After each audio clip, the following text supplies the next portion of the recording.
उत्तरी रेलवे मजदूर यूनियन के मंडल सचिव भूपेंद्र सिंह संधू ने मीडिया से बातचीत करते हुए कहा कि भारत सरकार ने महंगाई भत्ते को 18 महीने के लिए रोक दिया है, जिसके चलते कर्मचारियों में भारी रोष है। उन्होंने कहा कि सरकार को अपने निर्णय पर पुनर्विचार करने की आवश्यकता है। उत्तरी रेलवे मजदूर यूनियन के मंडल सचिव भूपेंद्र सिंह संधू ने मीडिया से बातचीत करते हुए कहा कि भारत सरकार ने महंगाई भत्ते को 18 महीने के लिए रोक दिया है, जिसके चलते रेलवे कर्मचारियों में भारी रोष है। उन्होंने कहा कि सरकार को अपने इस निर्णय पर पुनर्विचार करने की आवश्यकता है। संधू ने कहा कि इस विपदा की घड़ी में सभी रेलवे कर्मचारी सरकार व समाज के साथ है, लेकिन सरकार को भी कर्मचारियों की निजी समस्याओं का संज्ञान लेना चाहिए। उन्होंने कहा कि मौजूदा स्थिति में सभी रेल कर्मचारियों को अनेकों समस्याओं से गुजरना पड़ रहा है, जैसे बच्चों की शिक्षा, मकान का किराया, स्वास्थ्य आदि। सरकार के द्वारा अचानक यह फरमान जारी करना कि महंगाई भत्ता नहीं दिया जाएगा, यह कर्मचारियों के साथ कुठाराघात है। संधू ने कहा कि कोविड-19 के दौरान किसी भी रेलवे कर्मचारी व अधिकारी की सेवा के दौरान मृत्यु हो जाती है तो मृतक के परिवार को 1 करोड़ रुपए राशि का मुआवजा व शहीद का दर्जा भी दिया जाए। भूपेंद्र संधू ने कहा कि इस तुगलकी फरमान पर सरकार अपनी नीतियों में बदलाव करे, अन्यथा भविष्य में इसका खामियाजा भुगतना होगा। भूपेंद्र जी, जिस प्रकार हमें जानकारी मिली है कि आपकी यूनियन के द्वारा एक विरोध स्वरूप कोई ऐसा एक्टिविटी जारी की जा रही है कि जो महंगाई भत्ता है, जो रेलवे कर्मचारी हैं उनके महंगाई भत्ते को लेकर काफ़ी कयास लगाए जा रहे थे और उसके से आप संतुष्ट नहीं हैं कर्मचारी, तो क्या है मामला, बताएंगे? देखिए, माई सेल्फ भूपेंद्र सिंह संधू, मैं डिवीजन सेक्रेटरी हूँ उत्तरी रेलवे मजदूर यूनियन का और हिंदुस्तान के रेल कर्मचारी की सबसे बड़े पंचायत यानी कि national federation of Indian railway का मैं सदस्य हूँ।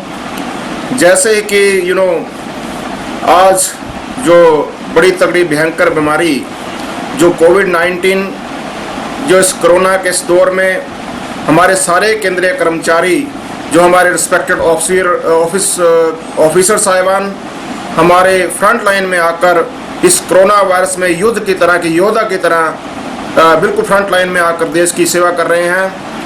और हमारे खासकर रेल कर्मचारी, हमारे रेलवे के respected doctors, all nurses, all paramedical staffs, all हमारे जो जितने भी हमारे मेडिकल से संबंधित हैं, हमारे ऑफिसर साहिबान, हमारे रिस्पेक्टेड जितने डीआरएम साहब, एडीआरएम साहब, हमारे जो डिवीज़न के स्टेशन मास्टर, सुपरिटेंडेंट, हमारे जो लाइन में जितने भी हमारे वर्कर साथी और वर्कशॉप्स में हमारे टेक्नीशियंस, हमारे रिस्पेक्टेड जो कनिष्ठ अभियंता, हमारे वरिष्ठ अभियंता, हमारे रिस्पेक्टेड सीडब्ल्यूएम साहब, हमारे रिस्पेक्टेड सीडब्ल्यूई, सीएमई, हमारे सारे पीएचडीओ, महाप्रबंधक महोदय, हमारे रिस्पेक्टेड सीआरबी इस टाइम अपनी पारिवारिक सदस्यों की परवाह न करते हुए भी इस जो कोरोना जो ये दौर चल रहा है, इसमें अपना टाइम पूरा देकर इस रेल को,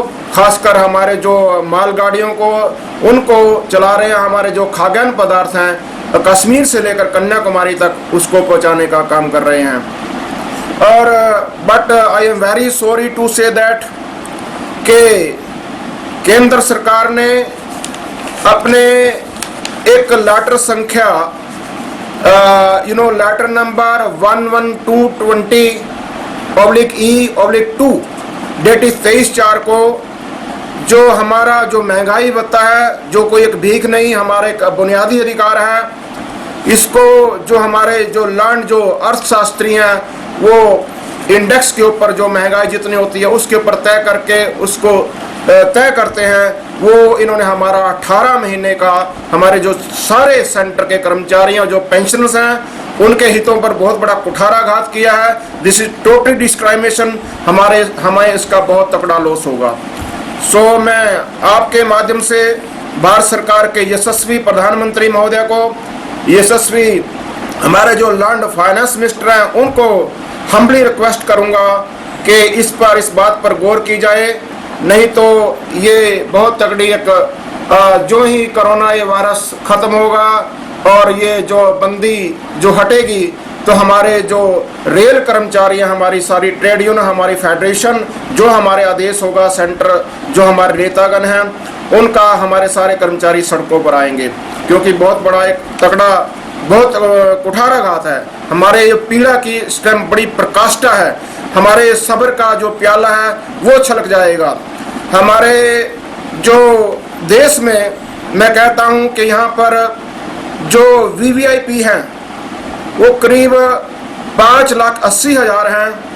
अगर उन VIP के जो हमारे टैक्स पर, आपके टैक्स पर जो सुविधाएं सब्सिडी गेन कर रहे हैं, उनको अगर 1-1 लाख रुपया वो डोनेट करे, कुछ 57 अरब रुपया इस देश में बनता है। सो उनसे भी ये लिया जाए, नहीं तो जब वो आगे आएंगे, कोई भी आगे इलेक्शन में आएगा तो उससे क्वेश्चन ये जरूर पुटअप होगा कि आपने हमारे जो टैक्स पर जो आप सब्सिडी ले रहे हैं हमारे लिए, हमारे जो बुनियादी हक हकूक हैं उनको जो आप हमारे से बिल्कुल हमारे से छीन रहे हैं।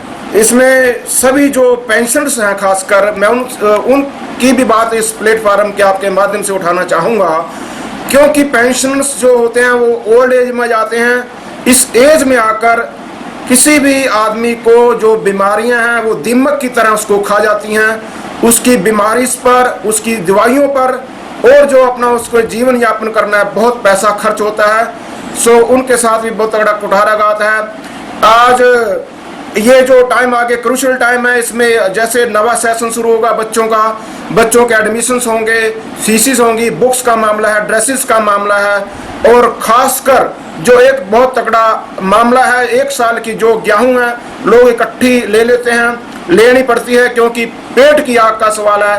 सो इतने बड़े खर्चे हैं। होता तो ये बेटर होता कि ये जो इस काल है इसमें हमारे जो कर्मचारी हैं उनका इलेक्ट्रिसिटी बिल माफ करते सरकार, इनका जो हाउस रेंट है वो माफ करते, पर this is very totally discrimination है। ये हमारे जो हक हकूक है आप हमारे से छीन रहे हैं, ये बहुत गलत है।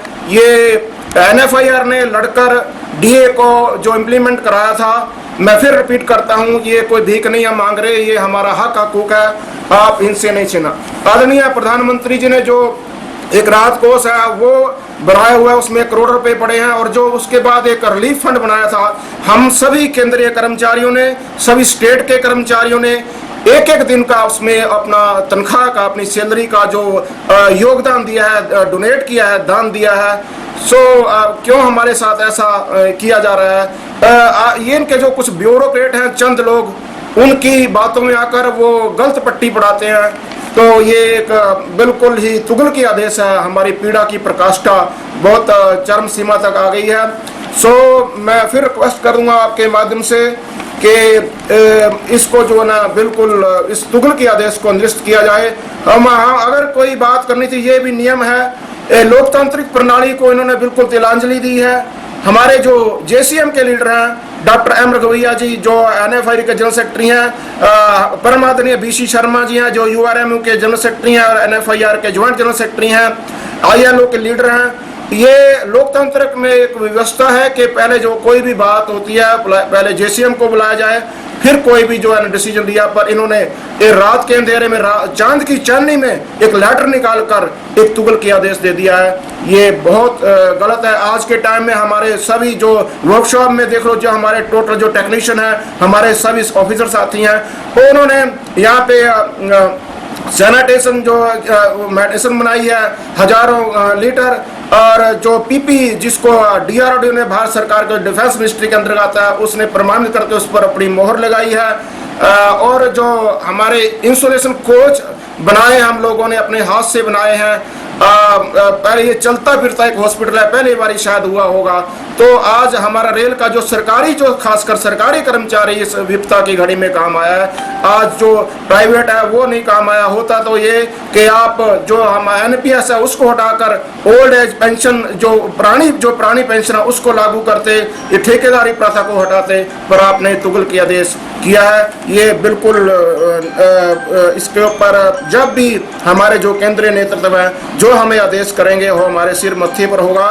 और मैं फिर विनम्रता पूर्वक, बहुत अदब से, बहुत हम्बली रिक्वेस्ट करता हूँ आदरणीय देश के यशस्वी प्रधानमंत्री जी, जो कहते हैं कि रेल मेरा परिवार है, और रेल के वो बहुत अच्छी तरह जानते हैं। उन्होंने अपने कॉन्स्टिट्यूंसी में कहा था कि मैं रेल का मेरा एक परिवार है, इसी में मैं बड़ा पला हुआ हूँ, इसी में ही मैं मेहनत करके आगे बढ़ा हूँ। बहुत अच्छी तरह जानते हैं रेल की पीड़ा को, रेल के कर्मचारियों को, सो वो उस पर दोबारा इसको डिसीजन लें। आपका बहुत बहुत धन्यवाद।